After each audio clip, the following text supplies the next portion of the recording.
টানা বৃষ্টি ও বৈরী আবহাওয়ার অজুহাতে ঊর্ধ্বমুখী নিত্যপণ্যের বাজার। প্রায় সব ধরনের সবজির দাম ঠেকেছে শতকের ঘরে। আর সাধারণ মানুষকে কাঁচা লঙ্কার স্বাদ নিতে গুনতে হচ্ছে ৩০০ টাকার বেশি। এমন পরিস্থিতিতে রাজধানীর শান্তিনগর কাঁচা বাজার পরিদর্শন করেন বাণিজ্য এবং কৃষিমন্ত্রী। শিগগিরই বাজার পরিস্থিতি স্বাভাবিক হবে বলে আশা জানান তারা। কয়েকদিনের বৃষ্টিতে যেন আগুন লেগেছে রাজধানীর কাঁচা বাজারে। বেশিরভাগ সবজির দামই সেঞ্চুরি হাঁকিয়েছে।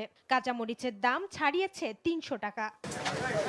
বাজার পরিস্থিতি দেখতে রোববার দুপুরে রাজধানীর শান্তিনগর কাঁচা বাজার পরিদর্শন করেন বাণিজ্য মন্ত্রী খন্দকার আব্দুল মুক্তাদির ও কৃষিমন্ত্রী আমিনুর রশিদ। শাকসবজি, কাঁচামরিচ সহ মাছ ও মুরগির দোকান ঘুরে দরদাম জানেন, কথা বলেন ব্যবসায়ীদের সঙ্গেও।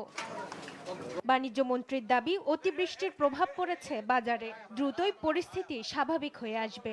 যখন বৃষ্টি বেশি ছিল তখন এটার একটা প্রভাব ছিল, এখন প্রত্যেকটা জিনিস কমতির দিকে আছে। কাঁচামরিচের জন্য সরকার শুল্ক কমিয়ে আমদানির অনুমতি দিবে, দেখবেন অনতিবিলম্বে এটার মার্কেট স্বাভাবিক হয়ে। আর কৃষিমন্ত্রী জানান, কাঁচামরিচ আমদানি হচ্ছে, দ্রুত দাম নাগালের মধ্যে আসবে।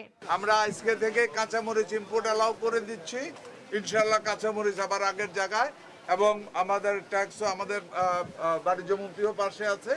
ইনশাআল্লাহ আমরা আজকে আলোচনা হয়েছে, আমাদের ট্যাক্সও যেটা ছিল এটা আমরা অনেক রিডিউস করে দিচ্ছি। তবে শুধু কথার ফুলঝুরি নয়, মাঠ পর্যায়ে কার্যকর পদক্ষেপ নেয়ার দাবি ভোক্তাদের। মাকদুরা মিতি, দেশ টিভি, ঢাকা।